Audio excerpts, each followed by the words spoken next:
memiliki konsep ya, sudah memiliki konsep penelitian mana yang sudah dikumpulkan ya, meskipun ada yang ngumpulin, ada yang enggak gitu kan. Jadi nanti nilainya ya, nilai Metopen, meskipun teman-teman semuanya mengumpulkan proposal gitu, tapi nanti saya lihat tugas juga. Ini teman-teman lengkap nggak tugasnya gitu. Kalau proposalnya memenuhi standar, kemudian tugasnya lengkap, absensinya full ya nggak ada alasan untuk nilainya A gitu kan. Tapi meskipun proposalnya bagus, tapi teman-teman nggak ngumpulin tugas ya, tugas 1, tugas 2, dan selanjutnya, ya berarti teman-teman nggak bakalan mendapat nilai maksimum gitu. Jadi intinya tugas-tugas juga masuk ke dalam penilaian akhir mata kuliah metode penelitian. Oke, sekarang kita akan membahas salah satu contoh proposal penelitian yang harapannya teman-teman nanti akan bisa menyusun proposal yang seperti ini kurang lebih gitu ya.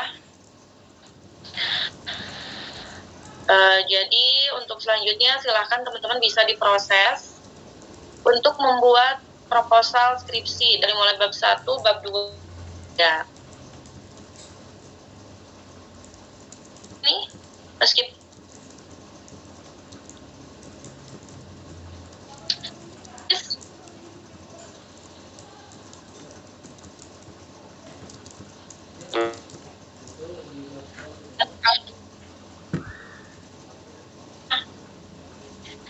aktivitas dengan tugas-tugas yang lain ya.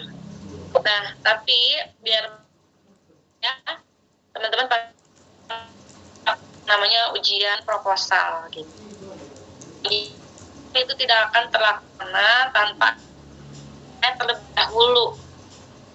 Silakan waktunya untuk proposal penelitian.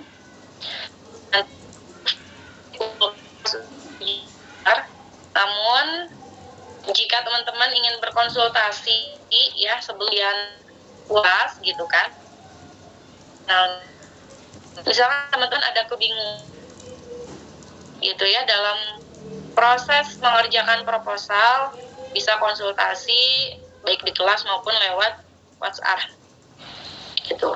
Tapi untuk finalnya nanti dikumpulkan di ujian akhir semester. Jadi biar pas ujian akhir semester itu biar udah fix gitu ya, baik dikerjakan dari sekarang, dan ketika ada kesulitan bisa berkonsultasi. Nah biasanya teman-teman kalau proposal itu nggak mungkin ya, kalau biasanya kan teman-teman kalau UAS kebut semalam gitu kan, atau 3 hari sebelumnya baru ngerjain gitu. Nah ini kan sudah tahu dari pas awal kita pertemuan pertama bahwa output dari perkuliahan ini adalah proposal penelitian. Jadi harapannya bisa dicicil dari sekarang ya. UAS itu kan bulan depan, jadi tinggal ada waktu nggak nyampe sebulan, sekitar 3 minggu mungkin ya waktu untuk UAS. Nah silahkan dicicil dari sekarang karena masing-masing sudah punya konsepnya, jadi tinggal ngetiknya aja gitu ya, tinggal rajinnya aja, tinggal maunya aja untuk teman-teman membuka laptop, membuka manuskrip atau draft proposalnya ya, mulailah dari hal-hal yang mudah terlebih dahulu. Contohnya adalah minimal jadi covernya dulu ya, kalau covernya jadi seenggaknya fondasinya dulu ya. Kalau fondasinya dalam draft mungkin teman-teman bisa bikin covernya dulu, kemudian hedging ya, kayak gini nih hedging bersatu itu ada apa aja, ini kan pakai hedging ya. Nah jadi kalau cuma hedgingnya doang sampai daftar pustaka jadi ya dalam waktu 10 menit gitu kan. Jadi minimal hedgingnya dulu, baru nanti teman bikin target ya, bikin schedule disesuaikan dengan timeline masing-masing. Misalkan besok mau mengerjakan atau latar belakang dulu yang paling mudah dulu, tinjauan pustaka gitu kan, tinggal melihat teori-teori, Kalau latar belakang memang kita harus mikir ya, mikir kita mau nulis apa dulu gitu kan. Kalau tinjauan pustaka sebetulnya itu teori-teori yang berkaitan. Jadi teman-teman tinggal sering-sering ke perpustakaan, lihat-lihat buku, kira-kira buku mana aja yang berkaitan dengan skripsinya teman-teman gitu kan. Terus diambil teori-teorinya. Kalau nanti biar nggak capek untuk merubah ya, lebih baik dirubah dari awal agar tidak terdetek turnitin. Jadi bisa dilakukan parafrase dari sekarang, dari awal gitu. Jadi kalau mau copy paste, jangan plek ya, jangan plek seperti sumbernya. Dan sebetulnya kalau buku ya teman-teman, buku itu relatif masih jarang di internet.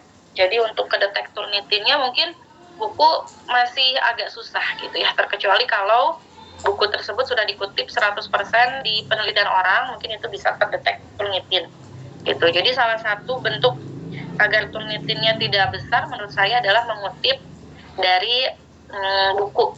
Atau yang kedua adalah teman-teman mengutip yang berbahasa Inggris, kemudian teman-teman transfer ke dalam gitu kan. Nah itu otomatis kan nggak sama tuh di turnitinnya ya. Jadi semakin banyak menggunakan referensi bahasa Inggris, sebetulnya itu akan menolong teman-teman untuk memperkecil turnitin gitu. Jadi tadi ya intinya diprioritaskan mulai dari sekarang untuk menulis bab 1 sampai bab 3. Ini harapannya teman-teman meskipun online memperhatikan ya sore hari ini gitu. Jadi nanti teman-teman pas saya tanya gak nyambung gitu ya. Nyambung itu biasanya pas online teman-teman gak memperhatikan. Nah, ditulis dulu dari yang mudah, bikinlah schedule-nya. Misal teman-teman menargetkan ini akan selesai di minggu pertama Desember misalnya ya. Nah untuk selesai di minggu pertama Desember itu misalnya dimulai dari besok teman-teman akan mengerjakan tinjauan pustaka dulu misalnya. Tinjauan pustaka dikerjakan dalam waktu seminggu misalnya, kemudian pendahuluan dikerjakan dalam waktu seminggu, kemudian metode dikerjakan dalam waktu seminggu gitu ya. Atau misalnya masing-masing 5 hari masing-masing atau masing-masing 4 hari sisanya untuk konsultasi gitu. Nah sehingga jelas punya map-nya, punya roadmap-nya untuk teman-teman bekerja gitu ya. Jadi nggak bingung mau mulai dari mana dulu gitu kan. Silakan misalkan bisa diprioritaskan harian ya. Per hari misalnya teman-teman meluangkan waktu 3 jam mengerjakan proposal ya, disesuaikan dengan jadwal masing-masing. Misalnya mau malam hari jam 1 sampai 3 gitu ya, atau jam 3 sampai subuh, atau mau subuh jam 5 sampai jam 8 gitu ya misalnya. Terserah teman-teman. Intinya akan waktunya disisihkan untuk mengerjakan proposal agar tidak kebut semalam gitu ya, agar tidak selesai dalam waktu singkat 3 hari gitu. Karena kalau 3 hari ya sebenarnya bisa jadi kualitasnya mungkin nggak bisa sama dengan teman-teman mengerjakan secara dicicil. Karena kalau dicicil itu teman-teman akan memikirkan setiap paragrafnya gitu kan. Jadi jangan sampai copy paste lah gitu. Apalagi kalau joki ya teman-teman. Kalau joki ke orang lain gitu, mudah-mudahan ya saya yakin lah kalau di kelas ini mah nggak ada ya yang suka joki-jokian gitu. Karena kalau joki itu menurut saya rugi sih. Yang pertama rugi finansial, teman-teman harus bayar. Yang kedua rugi kesempatan untuk mengetahui lebih ya. Jadi kalau kerjaan sendiri kan teman-teman bisa belajar gitu kan. Kalau ngejoki ya teman-teman sama aja dengan nggak belajar. Jadi pengetahuannya nggak bertambah, nggak berkembang gitu kan. Yang ketiga, joki itu belum tentu jujur ya teman-teman. Bisa jadi joki itu mengerjakan dengan penuh kecurangan atau juga dengan copy paste atau bahkan punya orang lain gitu. Nah nanti kalau ketahuan di sidang ya, sidang munakosa atau ujian proposal itu kan akan ribet gitu ya, akan menyebabkan teman-teman tergantung pengujinya sih mungkin ada yang tidak lulus dan lain sebagainya gitu. Jadi lebih baik mengerjakan oleh sendiri aja gitu ya, agar pas ujian juga teman-teman bisa ketika ditanya gitu. Oke, intinya seperti itu gitu ya. Silahkan bikin proposal. Nah, sekarang kita akan mempelajari salah satu contoh proposal ya. Sudah tampil di screen-nya? Sudah, Bu. Sudah tampil belum di screen? Sudah, Bu. Nah, ini punyanya kakak kelas teman-teman ya, Fitri Ihsan Syawali. Saya cuma punya ini yang HR, jadi kita jadikan gambaran aja seperti ini gitu ya. Nanti teman-teman bisa minta ke kakak tingkat misal yang sudah lulus gitu ya, atau terserah kepada siapa aja, ke kakak tingkat yang sudah pernah mengerjakan skripsi ekonomi syariah, sehingga teman-teman punya gambaran ya, letaknya formatnya seperti apa gitu.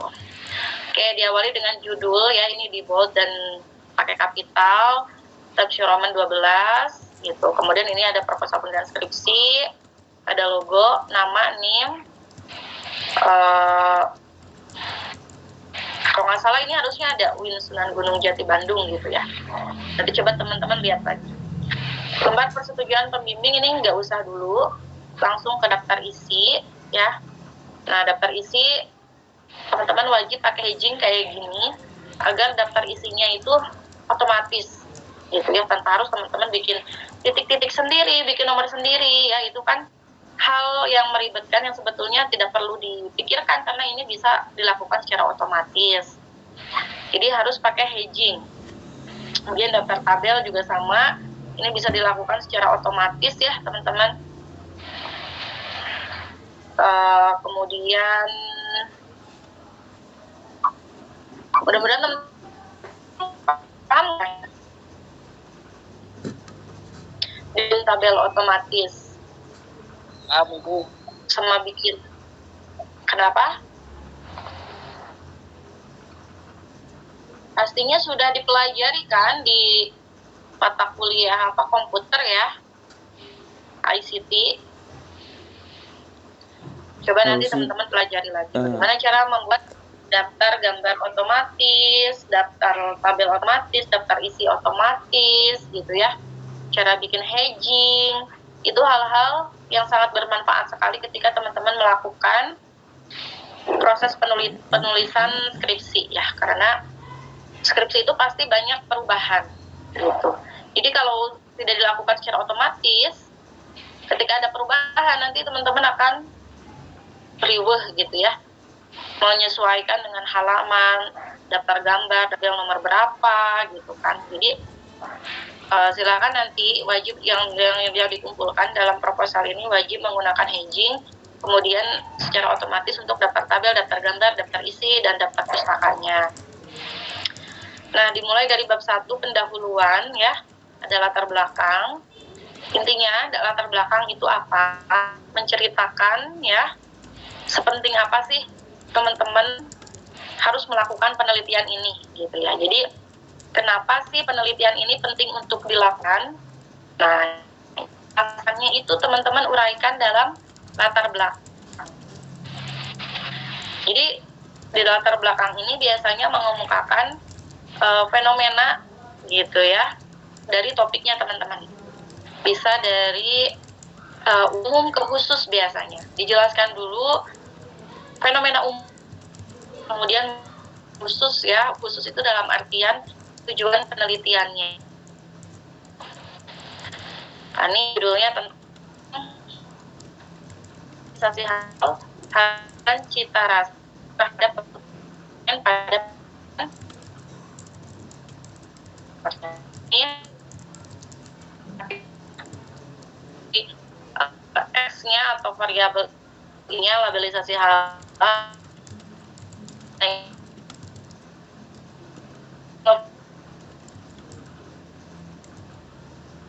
asal independen ya, bahkan variabel casa gitu. Kemudian dulu pas ujian, sebelum ujian dia objeknya bukan komunitas K-popers, di apa gitu, cuma disebut dia mengkerucut lagi komunitas langsung aja di sininya ditulis komunitas kan. Kemudian karena ini tentang makanan halal gitu ya, pendapatnya latar belakangnya data-data tentang industri halal gitu ya. Jadi dalam latar belakang ini teman-teman wajib mencantumkan data yang berkaitan, baik itu mau dideskripsikan lewat paragraf seperti ini boleh, atau misalnya mau digambarkan lewat grafik itu juga lebih bagus gitu ya. Misal digambarkan lewat grafik seperti ini atau lewat tabel gitu ya, itu juga boleh. Nah, kemudian harusnya ya jangan lupa di latar belakang juga harus membahas tentang masing-masing variabel yang digunakan. Kayak ini, harga, cita rasa, halalan ya. Nah, jadi diuraikan per masing-masing variabel ini berdasarkan penelitian terdahulunya gitu. Biasanya yang diuraikan apa? Yang diuraikan biasanya kalau tentang industri halal ya industri halalnya dulu, kemudian ke variabel Y-nya ya, keputusan konsumen. Kemudian apa aja sih yang bisa mempengaruhi keputusan konsumen itu dan menurut siapa gitu ya. Baru masuk ke variabel independennya, penjabaran dari masing-masing variabel independennya. Termasuk di dalamnya beberapa penelitian terdahulu yang sudah ada gitu. Nah, kemudian di sini diuraikan rumusan masalah. Nah, lebih bagus ya kalau di latar belakang itu teman-teman jelas masalahnya, permasalahannya ya, atau gap analisisnya apa gitu. Misal mau mengambil gap analisis permasalahan dari perbedaan penelitian. Menurut penelitian A misalnya ya, ternyata sertifikasi halal itu tidak mempengaruhi kepuasan konsumen gitu. Sedangkan menurut penelitian B ternyata sertifikasi halal itu bisa mempengaruhi kepuasan konsumen. Nah, ini kan ada kontradiktif gitu ya, sehingga ini juga masuk dalam gap analisis atau permasalahan gitu. Jadi di latar belakang silakan teman-teman ungkapkan permasalahannya apa. Kemudian ini ke rumusan masalah. Kalau penelitiannya kuantitatif, maka kata tanya yang digunakan adalah apakah. Ya, karena ini kuantitatif, maka kata tanyanya adalah apakah. Tapi kalau teman-teman penelitiannya kualitatif, maka yang menjadi kata tanyanya adalah bagaimana gitu ya. Karena apakah ini kan pertanyaan untuk membuktikan hipotesis, bukan. Sedangkan kalau kualitatif itu bagaimana, harapannya nanti jawabannya dapat menjelaskan ya, dapat memberikan penjelasan atau deskripsi mengenai jawaban dari pertanyaan bagaimana tersebut. Jadi kalau kualitatif biasanya penjelasannya lebih dalam gitu kan. Kemudian ini manfaat penelitian ya. Biasanya manfaat penelitian bagi perusahaan atau bagi praktik apa, bagi akademisi atau bagi teori ya. Kemudian untuk pribadi. Kemudian ini ada tinjauan pustaka. Intinya di tinjauan pustaka itu ada 4 hal ya. Yang pertama kajian penelitian terdahulu. Nah, ini teman-teman kan udah punya ya kajian penelitian terdahulunya. Tinggal dimasukkan ke proposalnya. Kemudian ada konsep dan teori.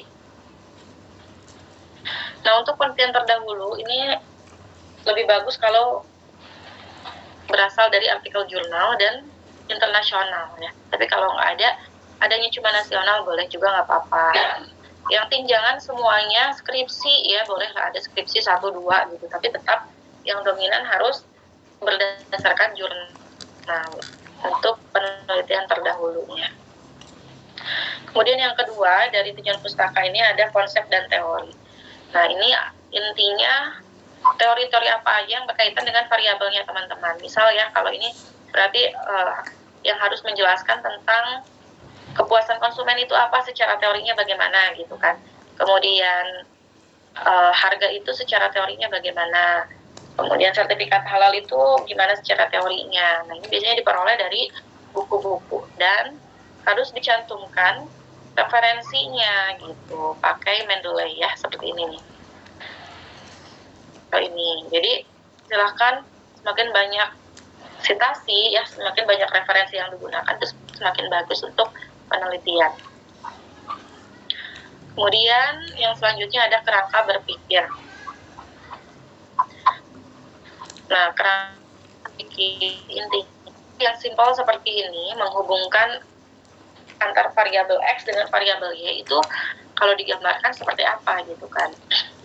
Ada juga yang mulai dari tahapan penelitian awal sampai akhir digambarkan dalam kerangka berpikir. Dari mulai pengumpulan data misalnya ya, kemudian pengolahan data diolah menggunakan apa, teknik analisisnya apa gitu, sampai variabel yang digunakannya, langkah-langkah pengambilan hipotesisnya, langkah-langkahnya seperti apa aja, itu digambarkan dalam kerangka berpikir. Itu juga boleh sangat bagus gitu ya, artinya kerangka berpikirnya lengkap. Tapi kalau mau pakai yang simpel seperti ini juga diperbolehkan. Kemudian hipotesis ya. Nah, hipotesis ini adalah dugaan sementara. Maka harus ada kata diduganya seperti ini. Diduga beli halal tidak berpengaruh positif dan signifikan terhadap keputusan konsumen. Diduga labelisasi halal berpengaruh positif. Nah, ini kan dia harus, kita sebagai penulis ya di hipotesis harus menentukan bagaimana pengaruh hubungan X ke hubungan Y, pengaruhnya apakah positif ataukah negatif. Nah, ini kita jangan asal menentukan positif atau negatif ya. Jadi ini hipotesis itu kan kesimpulan sementara. Gimana cara menentukan positif dan negatifnya? Yaitu berdasarkan dari penelitian terdahulu yang sudah ada gitu. Makanya kenapa hipotesis ini ditaruh di akhir tinjauan pustaka gitu ya. Karena hipotesis ini adalah kesimpulan sementara berdasarkan studi literatur yang sudah teman-teman lakukan dari penelitian terdahulu dan teori gitu. Jadi setelah baca-baca, oh ternyata kita sebagai peneliti sudah bisa menyimpulkan, tapi kesimpulannya masih sementara gitu ya. Kesimpulan berdasarkan penelitian tema serupa meskipun dengan objek yang beda gitu. Ternyata labelisasi halal terhadap keputusan konsumen itu menurut penelitian terdahulu hubungannya positif gitu ya, pengaruhnya positif, maka kita hipotesiskan positif gitu. Makanya hipotesis ditaruh di bagian akhir tinjauan pustaka dan sebelum metode. Nah, sebetulnya skripsi itu simpel ya, hanya untuk menjawab hipotesis ini, hanya untuk pembuktian hipotesis, apakah hipotesisnya diterima ataukah hipotesisnya ditolak. Ini untuk yang kuantitatif ya. Nah, cara untuk membuktikannya mana yang diterima dan mana yang ditolak itu kan ada caranya ya. Nah, baru caranya ini dijelaskan dalam metode penelitian.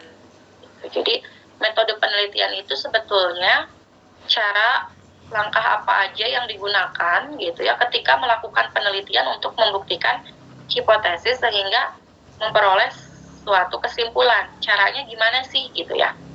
Nah, metode penelitian ini kenapa harus dijabarkan? Tujuannya adalah untuk agar orang lain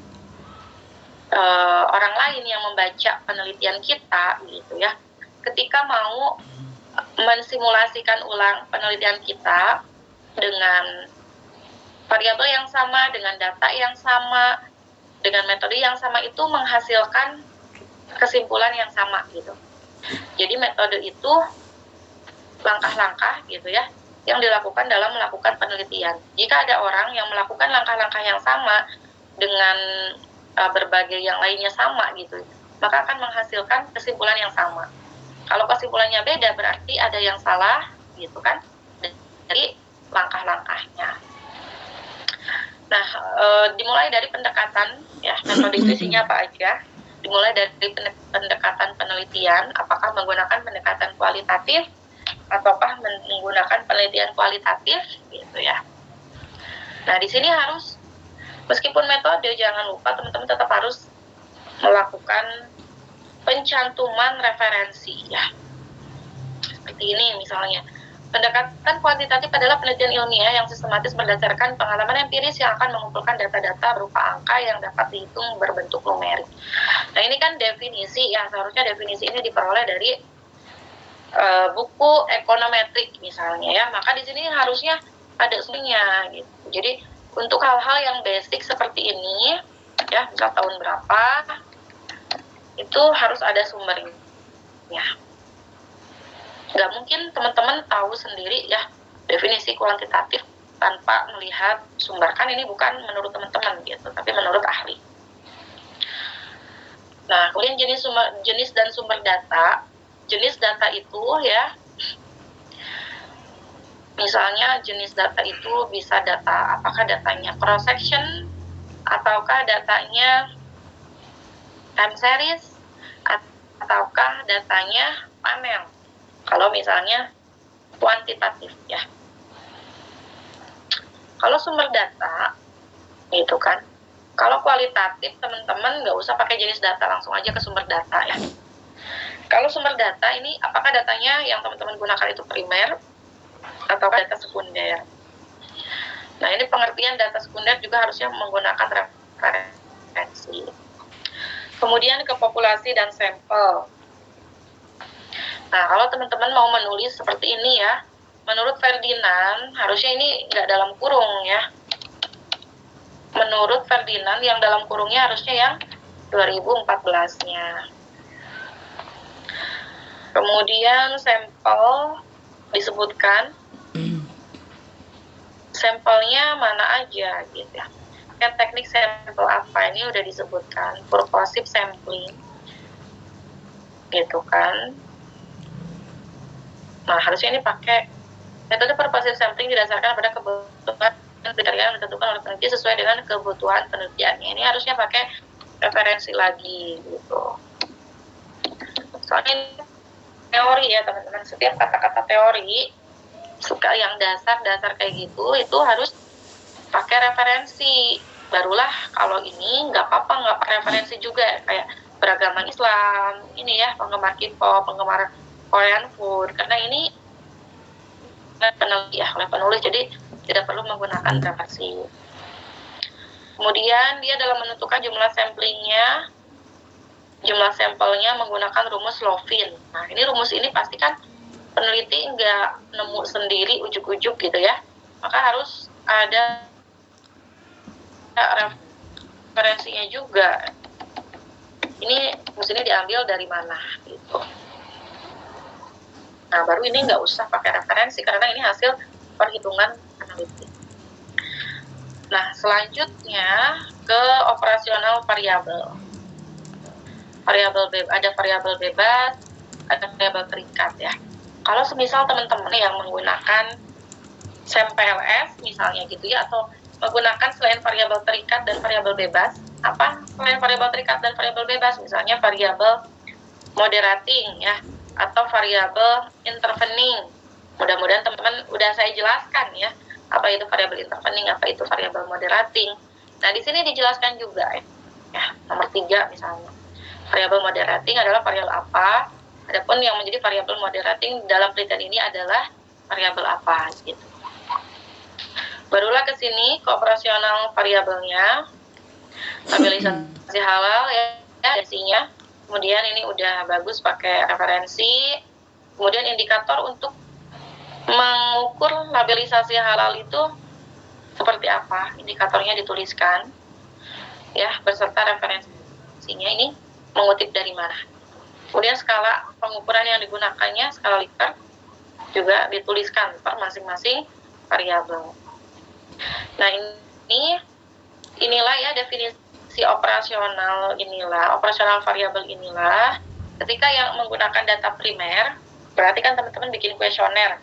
Kuesionernya harus sesuai dengan indikator ini gitu ya. Jadi biasanya kalau saya nguji, saya tanyakan kuesionernya mana gitu. Biasanya ada di lampiran. Terus disesuaikan dengan indikatornya, udah sesuai belum antara kuesioner dengan indikator gitu. Kadang ada mahasiswa yang nggak sesuai antara indikator dengan kuesioner. Misalkan di indikator dia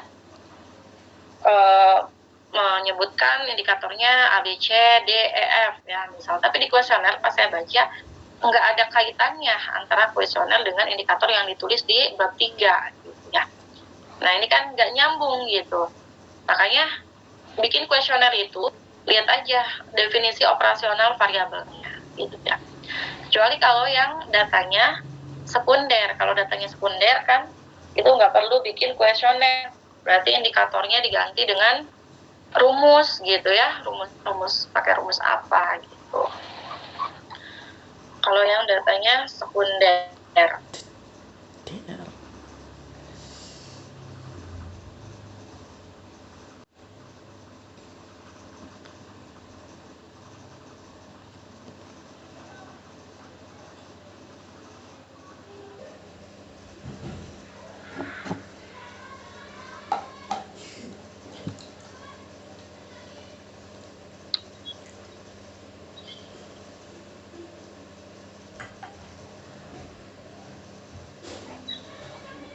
Gimana, udah muncul? Udah, Bu. Oke, kita lanjut. Tadi sampai teknik pengumpulan data ya. Apa aja sih teknik pengumpulan data itu? Bisa kuesioner ya, kalau yang kuantitatif primer. Kemudian dokumentasi. Kalau untuk yang kualitas primer ya. Kemudian ada FGD, focus group discussion, kalau untuk kualitatif primer. Ada juga misalnya kalau kuantitatif atau sekunder datanya ya, misal pakai literatur review gitu. Nah, ada mahasiswa yang kan browsing, biasanya langsung saya coret karena browsing itu ke dalam teknik pengumpulan data. Ya, browsing itu salah satu cara dalam literatur review kan bisa offline, corpus ya, atau bisa dengan cara browsing gitu kan. Jadi jangan mencantumkan browsing ke dalam teknik pengumpulan data. Yang terakhir dalam metode penelitian ada teknik analisis. Nah, di sini teknik analisis ini tempatnya teman-teman menguraikan langkah-langkah analisis ya, ya. Sebenarnya bebas teman-teman mau menggunakan apapun, misal mau kualitatif tapi pakai 2 analisis bisa, mau analisis misalnya yang satu pakainya regresi linear berganda gitu kan, kemudian setelah itu dikonfirmasi dengan wawancara sehingga menggunakan FGD gitu ya, jadi double pengumpulan datanya. Itu juga bisa berarti menggunakan 2 teknik analisis. Kalau ini menggunakan analisis deskriptif ya. Ini biasa umum digunakan di skripsi untuk menggambarkan objek penelitian.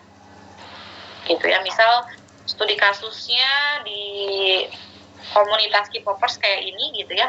Maka nanti di hasil dan pembahasan di bab subbab pertama hasilnya dia akan menjelaskan gambaran umum komunitas K-popers, mulai dari anggotanya berapa, kemudian anggotanya tersebut populasinya ya,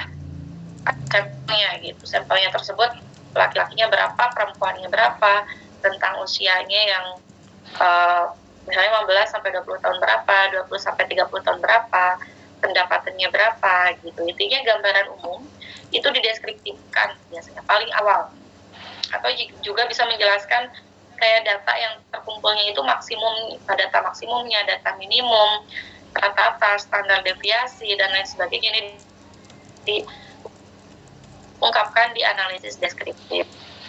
Setelah itu, karena ini datanya primer ya, maka harus ada uji validitasnya. Karena kuesionernya bikin sendiri, maka harus ada uji validitas dan uji reliabilitas gitu ya. Nah, di sini dijelaskan uji validitas merupakan uji untuk mengetahui tingkat validnya dari instrumen kuesioner yang digunakan dalam pengumpulan data. gitu ya. Jadi kan tadi teman-teman udah menyusun indikator yang digunakannya apa aja. Misal ada 7. Nah, dari ketujuh indikator ini berapa indikator yang lolos validitas gitu. Jadi nanti ada kemungkinan ke semua indikator yang teman-teman tulis di operasional variabel itu akan digunakan saat pengolahan data gitu ya. Karena sebelum data itu diolah menggunakan teknik analisis yang sudah ditentukan, baik itu menggunakan regresi linear berganda maupun misalnya struktur equation modeling ya atau SAMPLS, itu harus dipastikan dulu data yang sudah dihimpun tersebut apakah sudah valid atau belum gitu ya dari sisi indikator yang digunakannya. Makanya kalau bikin indikator jangan ngepas ya, jangan misalnya bikin indikator cuma 3 gitu. Atau bikin pertanyaan di wawancara kuesionernya bikin per variabel misal cuma 3. Nah, jangan ngepas. Karena bisa jadi dari 3 itu cuma 1 yang lolos uji validitas gitu ya, sehingga tidak akan mencukupi untuk membentuk suatu variabel. Idealnya gimana? Idealnya bikinlah 7 ya. 7 pertanyaan atau 7 pernyataan per masing-masing variabel agar misalnya kalau 2 atau 4 nggak lulus uji validitas masih ada 3 lagi gitu ya. Masih ada 3 indikator lagi yang bisa mengukur variabel tersebut.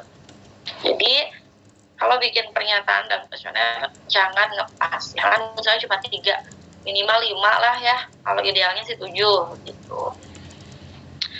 Kemudian selain validitas juga reliabilitas ya. Jadi untuk melihat sejauh mana hasil pengukuran tetap konsisten gitu. Nah, nanti harusnya ini kalau ini nggak dijabarkan, harusnya nanti kalau teman-teman pakai uji validitas dan uji reliabilitas dijabarkan. Uji reliabilitas ini menggunakan pengukuran kayak gimana gitu ya. Uji validitasnya menggunakan pengukuran yang kayak gimana. Kalau misalnya SAMPLS gitu, misal uji validitasnya dilakukan dengan uji melihat nilai cross loading gitu ya, atau kalau dengan stata gitu atau dengan SPSS dengan melihat nilai product of moment gitu ya, dijelaskan tekniknya pakai teknik apa untuk melihat uji validitas dan uji reliabilitasnya. Seharusnya sampai ke sana gitu ya. Jadi tidak hanya menjelaskan definisi dari reliabilitas dan validitas.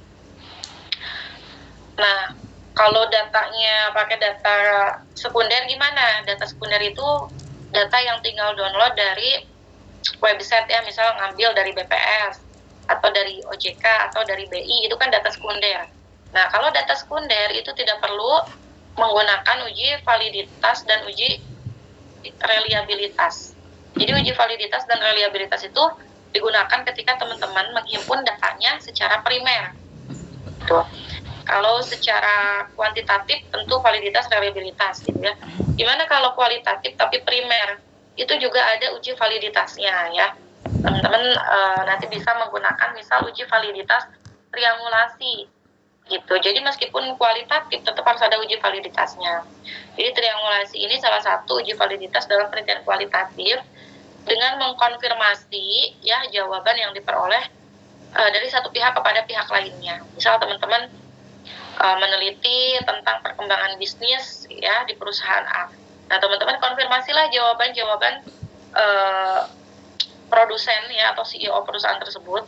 Teman-teman konfirmasi lewat konsumen misalnya ya, atau lewat pengamat atau lain sebagainya. Jadi kalau wawancara jangan cuma wawancara satu orang aja gitu, tapi wawancaralah berbagai pihak untuk melihat konsistensi jawaban dan keakuratan jawaban masing-masing responden atau informan. Nah, baru setelah uji validitas dan reliabilitas masuk ke uji asumsi klasik. Jadi ketika datanya sekunder, bisa langsung ke asumsi klasik tanpa harus ada validitas dan reliabilitas. Nah, ini dia pakai regresi linear berganda, makanya harus ada uji asumsi klasik dulu. Meliputi uji normalitas, uji multikolinearitas ya. Nah, ini harus jelas patokannya apa ya ketika lolos dan tidak lolos multikol, uji multikol. Seperti ini patokan kan, indikator gitu. Dan harus ada referensinya kayak gini. Kemudian heteroskedasity atas ya. Harus disebutkan menggunakan uji apa. Ini uji Brispagan misalnya ya, karena untuk mendetek hetero banyak ujinya selain uji yang ini, ada jenis-jenisnya. Nah, teman-teman harus sudah sampai menjelaskan di proposal itu mau pakai uji apa, dan nanti harus sesuai ya dengan yang dipakai ketika olah data. Jangan sampai teman-teman di proposal menuliskan uji heteronya pakai ini, tapi nanti pas pelaksanaannya pakai uji yang lain. Jadi harus disesuaikan dengan proposal. Nah, ini seharusnya selain harus ada satu lagi ya, asumsi klasik itu ada 4, satu lagi adalah autokorelasi gitu. Jadi ada 4 asumsi klasik ketika menggunakan regresi linear berganda. Tapi kalau teman-teman pakainya SEM-PLS ya, Structure Equation Modeling, partial least square, itu nggak perlu uji asumsi klasik. Jadi gampangnya SEM itu kayak gitu ya, tidak usah melalui asumsi klasik karena tidak mengharuskan datanya terdistribusi normal dan lain sebagainya. Nah, ketika datanya sudah bisa dipakai gitu ya, intinya tadi langkah-langkah tadi itu kan langkah-langkah untuk memastikan bahwa data yang kita peroleh di lapangan pertama sudah valid dan reliable, kemudian asumsi-asumsi klasik ya, ketika mau menggunakan regresi linear berganda. Intinya datanya udah prepare, udah oke, udah fit gitu ya. Baru langkah selanjutnya adalah dianalisis menggunakan regresi linear berganda. Nah, jangan lupa ini ada persamaannya ya yang harus dituliskan. Nah, ini kebetulan nggak sesuai nih antara ininya, nggak sesuai ya antara dengan judul gitu. Harusnya kan Y-nya adalah kepuasan konsumen kan, X1-nya harusnya mobilisasi halal, X2-nya harga, X3-nya cita rasa gitu. Nah, teman-teman ketika nanti membuat model atau persamaan tidak mesti Y dan X ya gitu. Dan teman-teman ketika menggunakan model ini kan nggak pakai equation ya. Usahakan setiap persamaan rumus yang teman-teman tulis dalam skripsi itu pakai yang namanya insert equation ya. Jadi rapi gitu. Misal mau nulis Y, jadi standarnya standar jurnal gitu ya teman-teman, standar penulisan ilmiah yang mengharuskan ketika menulis rumus itu pakai equation. Nah, jadi misal nulis B1 pun seharusnya pakai ini script ya, pakai script, kemudian loading ya.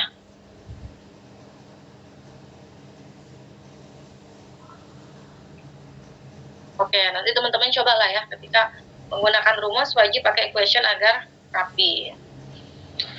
Nah, next ya, nggak mesti harus Y dan X. Teman-teman bisa langsung membuat simbol dari masing-masing variabelnya. Misal untuk variabel nilai kepuasan konsumen, misal teman-teman bisa memodelkannya dengan consumer satisfaction misalnya ya, disingkat jadi CS gitu kan lambangnya. Jadi nggak mesti Y gitu.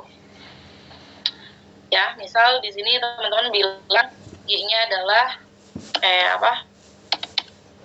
customer satisfaction gitu kan.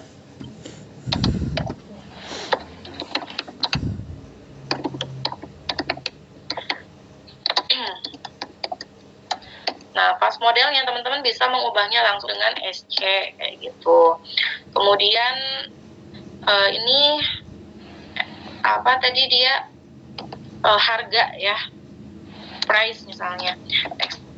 Satunya adalah harga atau price. Nah, bisa langsung pakai penyebutan istilah disingkat gitu, misal pakai kode P gitu. Jadi nggak melulu harus pakai X dan Y, tapi bisa diubah ke dalam, disesuaikan dengan penelitiannya masing-masing untuk pengkodeannya gitu ya.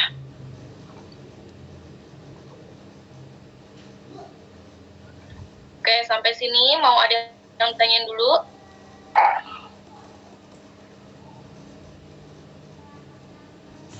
Belum ada, oke lanjut.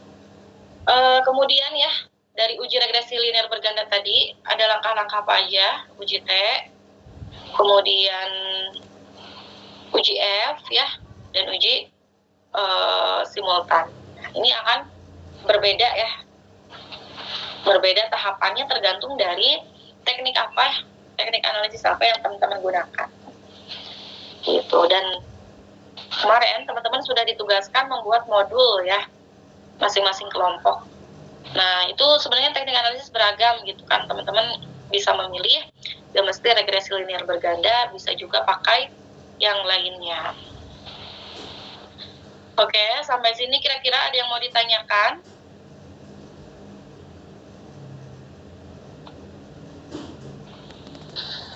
Ada yang mau ditanyakan? Bu. Saya izin bertanya, Bu. Silahkan.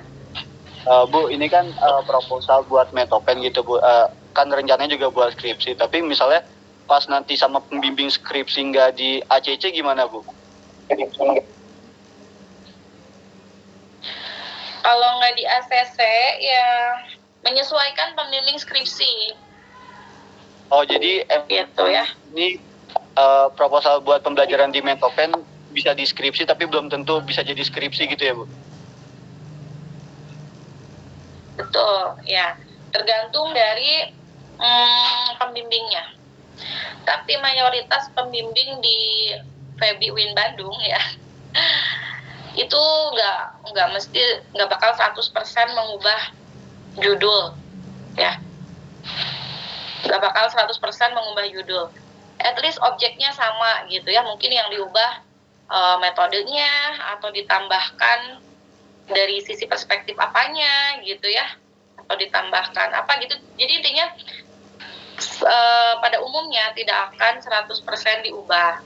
Paling dikasih saran aja untuk lebih baik gitu ya. Misal metodenya diganti, atau misal lebih bagus kalau dikaitkan dengan topik apa gitu ya. Jadi nggak murni 100% diganti. Cuma mungkin dilengkapi gitu ya, atau diluruskan. Seperti itu. Baik, Bu. Terima kasih, Bu.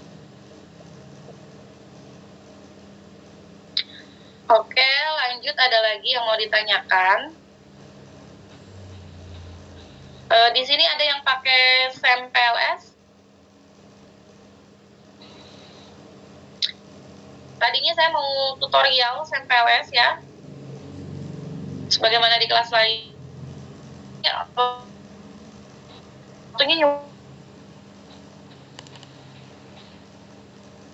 Ada nggak yang pakai SEM PLS di skripsinya? Belum tahu. Nggak ada. Andrea Fahreza pakai SEM. Judul saya kedengaran nggak, Bu? Soalnya lagi di jalan. Iya, kedengar. Judul saya kan pengaruh penggunaan fintech syariah terhadap pengembangan UMKM di Bandung. Nah, rencananya pakai metode itu, pakai aplikasi SEM PLS, tapi belum belajar sampai sekarang. Oh iya, bagus. Oke, kemudian ada lagi. Oke, kita belajar lah ya, meskipun gimana? Dina juga disaranin sama ibu suruh pakai. Masih bingung. Tapi sama belum belajar. Oke. Nah, kita coba tutorial ya, meskipun mungkin agak saya persingkat ya.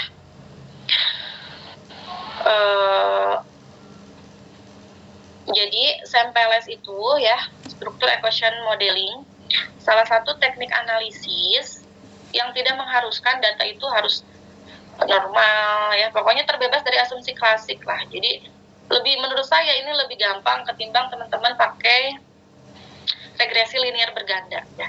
Jadi ketika sebar kuesioner dan itu primer, sebetulnya pilihannya bisa regresi linear berganda atau bisa SEM PLS gitu kan. Atau bisa juga kalau misalnya datanya ada variabel misalkan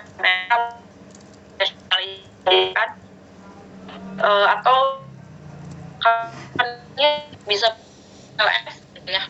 Nah, itu jadi hal yang berbeda nih ketika pakai regresi linear. Karena kalau nggak ada moderatnya kan pakai regresi linear berganda biasa. Kalau ada moderatnya pakai MRA. Kalau pakai interveningnya pakai 2SLS gitu kan. Bisa bermacam-macam tekniknya kalau pakai regresi linear berganda. Tapi kalau pakai SAMPLS ya, kita bisa menganalisis sekaligus, mau itu ada variabel moderating, mau itu ada variabel intervening, mau itu tidak ada gitu. Kita bisa menganalisisnya sekaligus tanpa harus running sampai 3 kali gitu ya. Kalau pakai yang biasa, reviews, misalkan teman-teman interveningnya itu kan pakainya 2SLS, harus runningnya sampai 2 kali atau 3 kali. Tapi kalau SAMPLS itu 1 kali running bisa melihat hubungan keterkaitan satu variabel dengan variabel yang lainnya. Misal, rata-rata kan teman-teman ingin melihat pengaruh variabel X ke variabel Y, gitu ya. Nah, di SAMPLS tidak hanya itu. Misal, teman-teman ingin melihat bagaimana pengaruh variabel X, gitu ya. Bagaimana pengaruh X1 ke X2 misalnya ya, atau X2 ke X3. Itu diperbolehkan. Ingin melihat apakah X1 ini bisa memoderasi X2 ke Y gitu. Atau X3 ini apakah bisa menjadi intervening X1 ke Y. Nah, ini bisa dilakukan sekaligus di Smart PLS tanpa harus running atau olah data berulang-ulang. Seperti di FUS misalnya. Kemudian selain itu biasanya digunakan data primer dan kuantitatif ya. Ada juga yang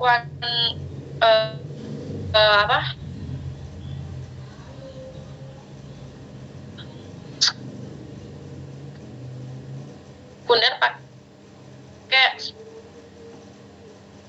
smart test, tapi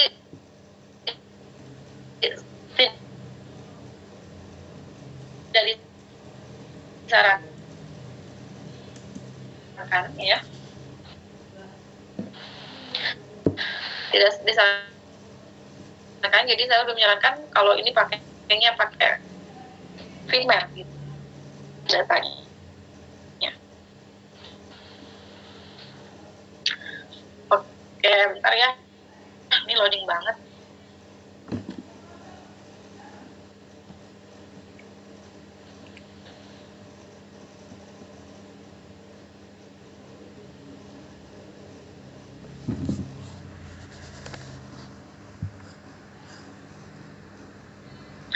Jadi kalau teman-teman pakai SAMPLS bagus lagi kalau ada variabel interveningnya atau variabel moderatingnya.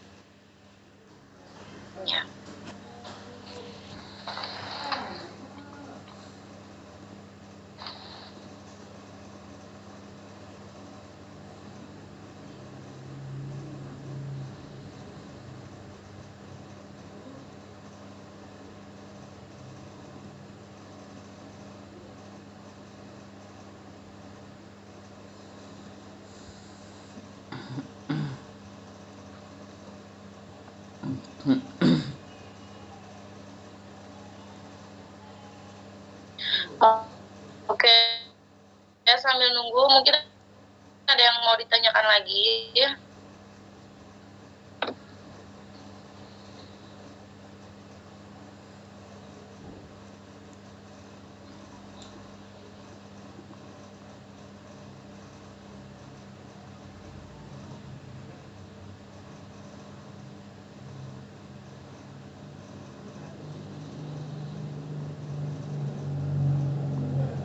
Bu, berarti minggu depan yang CPLS ya Bu?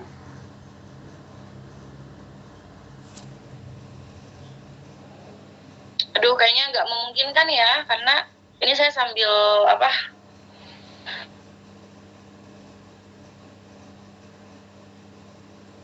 aplikasinya kayaknya terlalu terus sambil nge-google juga ya, Google Meet kan. Jadi kayaknya tutorialnya insya Allah minggu depan offline ya, karena kemarin pas offline nggak loading gitu ya. Kalau offline kan saya nggak sambil online gitu. Jadi untuk tutorial SMPLS insya Allah besok dilakukan secara offline ya gitu. Hari mau ditanyakan lagi? Kalau nggak ada, kita akhiri untuk perkuliahan sore hari ini. Ibu izin bertanya. Kan di skripsi itu ada 5 bab ya, Bu. Yang 3 bab itu buat ini, Bu, proposal. Kemudian yang 2 babnya buat di mana ya?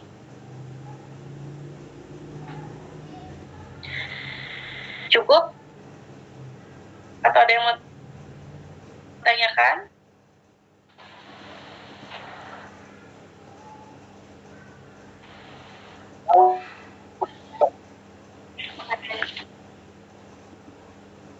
Iya, betul. Kalau teman-teman punya aplikasinya, atau mau belajar aplikasinya, silahkan. Ini boleh kita sama-sama di kelas gitu. Di antara kualif gitu ya. Dan misal pakai ANP atau AHP, insya Allah nanti akan ada kuliah online ya. Kuliah online ya, tutorial ANHP gitu. Jadi ANP terakomodir. Karena Oke, akhir ini dengan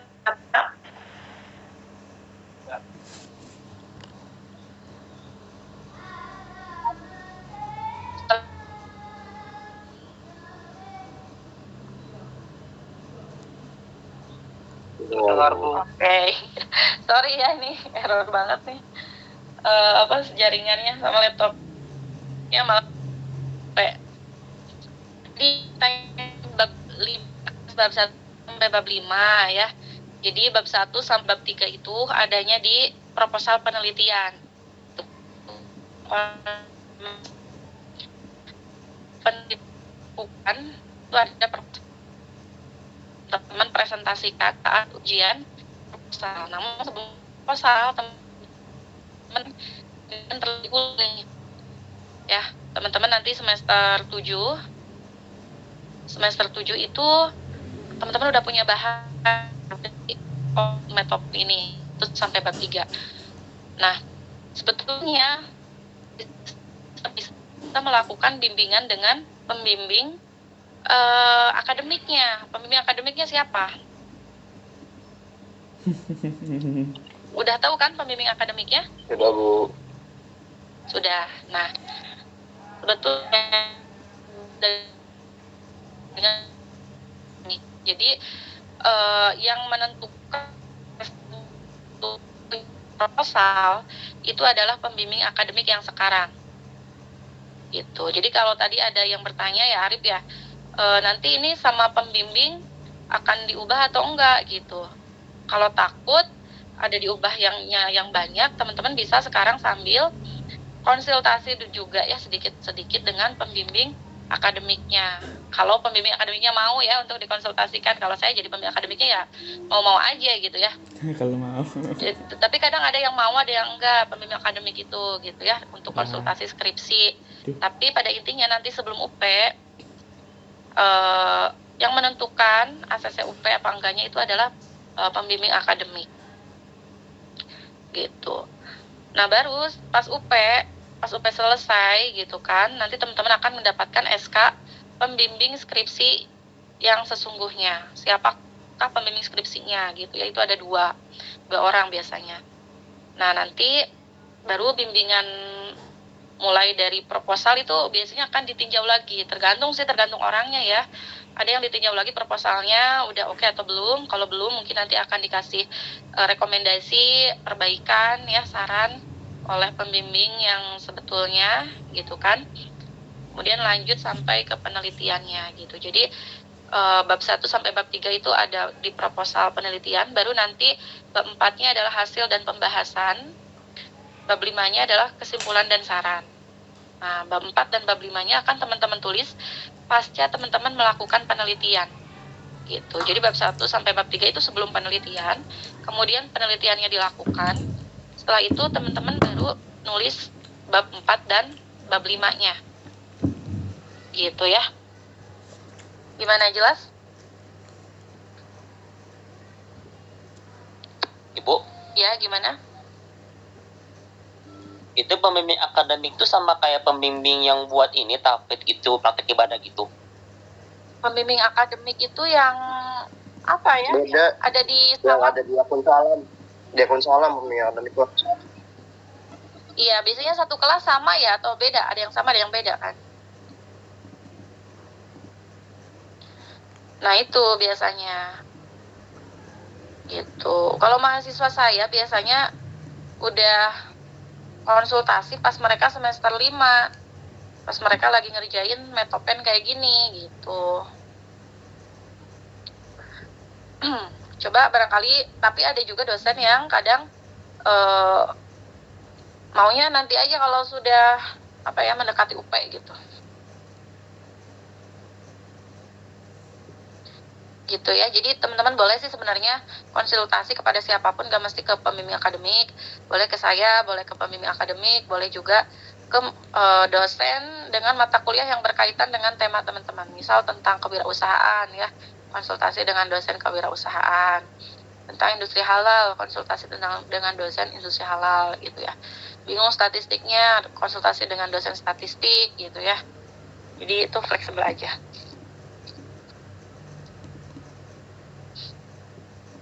Ada lagi yang mau ditanyakan?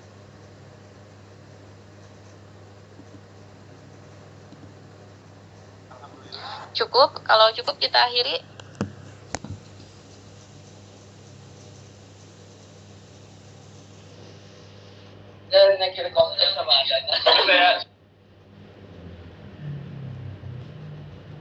Cukup? Kita akhiri ya.